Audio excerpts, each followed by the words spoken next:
caused quite a furore, as you know yourself today, by suggesting that England's football team need to keep winning, to stop cases of domestic violence from going through the roof. I mean, people like Carol Vorderman, who actually wrote to the women of Makerfield about... As did I, actually. Did yes, you? I wrote back. That's very... So there we go. That's very... We'll talk about that in a moment. But, you know, what were you thinking by saying that? And why not... You know, you've put the onus on footballers to stop domestic violence against women and not the abusers themselves. I mean, there's been such a big reaction to this. I think that's a leap too far. My point was very clear, and that is that the statistics back up exactly what I say. And sadly, when something like England lose a football match, the reality is that women that are on the end of domestic violence suffer dreadfully. And let me just tell you that I was 20 years as a magistrate dealing with domestic violence, and I've been on endless training courses with the police,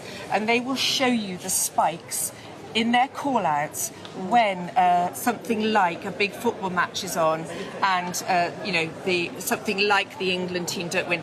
My point, of course, is not about, you know, of course we all want England to win, and it's wonderful that they won last night, but I am wanting to raise awareness, as I take every opportunity to do, of the poor women that do suffer such bad domestic violence. And can I say one more thing on it? You know, the Labour government, with their new changes to the Sentencing Act that have just come in, mean that often perpetrators of domestic violence won't go to prison. OK, do you mind if we hear what you said? England won the football last night, and thank goodness they did, because on the occasions that England lose their football matches, the incidences of domestic violence go through the roof. So, boys, keep winning.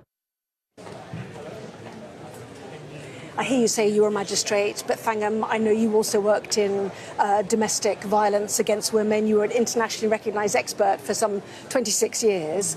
I don't mean to, you know, get fisticuffs at dawn at the start of our programme, but anyway. Well, anyway, so your thoughts on Sarah's correlation between those? The reason I'm not on the same page as you, Sarah, is because the people who are responsible for domestic violence are the men who do it. Of course. And you didn't say that. And you had an opportunity as a politician, you have a platform, and you're absolutely right that at times of sporting events, domestic violence does spike. The people who are responsible aren't the footballers, and you didn't talk about that. I mean, I'm glad you think it's funny, but it's really not. It's not funny. And you didn't put responsibility on the men who do it. That's so wrong to twist my words. I'm not twisting them. I'm being very clear about what I say. You're not. As somebody who has worked in this area for 20 years, well, we all know who the perpetrators of domestic violence are.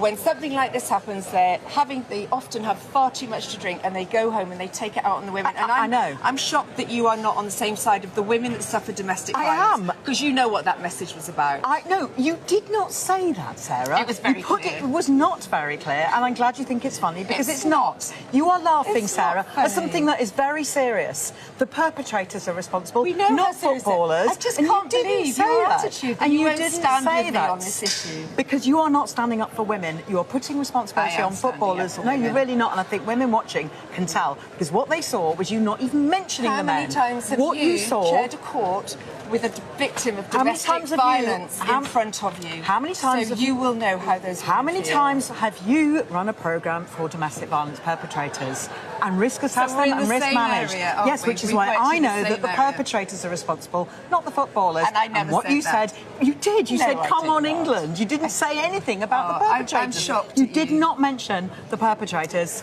and I think that's really clear. It's a long night ahead, and we've all got to get on as well. Beth.